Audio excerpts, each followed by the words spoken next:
বাংলাদেশ হলো 303 বুলেটের মতো, ছোট ছিদ্র করে ঢুকবে, বড় ছিদ্র করে বের হবে। সুতরাং যাই কিছু হচ্ছে আলাপ আলোচনার মাধ্যমে সমাধান করেন। আপনার উচিত আগে মোদিকে বলে ভারতের প্রত্যেকটা রাষ্ট্রে জাতিসংঘের শান্তি মিশন ওখানে কায়েম করা। মুসলমানদের উপরে যে জুলুম হচ্ছে ভারতে, সেটা সশক্তকে যেন শান্তি মিশন দেখতে পায়। বাংলাদেশে হিন্দুদের উপর কোনো ধরনের জুলুম করা হচ্ছে না। এইবার যেভাবে দুর্গাপূজা করেছে, বাংলাদেশে বোধহয় গত 50 বছর 60 বছর এই ধরনের দুর্গাপূজা হিন্দুরা করতে পারে নাই। শান্তিপূর্ণভাবে হয়েছে এবং মুসলমানেরা পূজার মণ্ডপ পাহারা দিয়েছে। এটা একটা বিরল ঘটনা।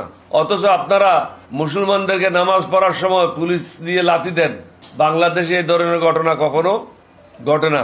সুতরাং আপনারা যদি মনে করেন এখন অন্তর্বর্তীকালীন সরকার আছে, দুর্বলতা আছে, হাসিনার দালালেরা বিভিন্ন জায়গায় আছে,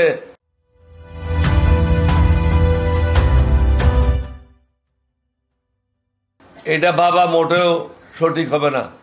আমাদের যে যুব সমাজ, তাদের সংখ্যা প্রায় 12 কোটির মতো। এই যুব সমাজ 12 কোটি হলো আমাদের সেনাবাহিনীর সদস্যদের মতো। বাংলাদেশকে সহজভাবে নেওয়া উচিত হবে না। বাংলাদেশ হলো 303 বুলেটের মতো, ছোট ছিদ্র করে ঢুকবে, বড় ছিদ্র করে বের হবে।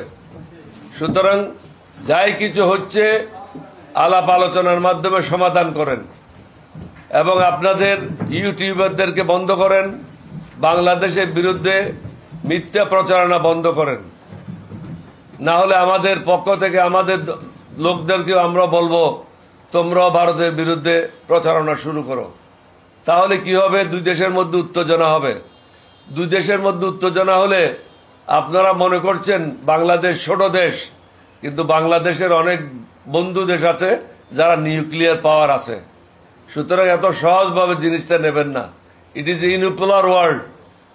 বাংলাদেশেরও বন্ধু আছে যারা সমস্যা হলে বাংলাদেশের পাশে দাঁড়াবে। ডক্টর ইউনূসের হাতকে আমরা শক্তিশালী করার জন্য যা যা করা প্রয়োজন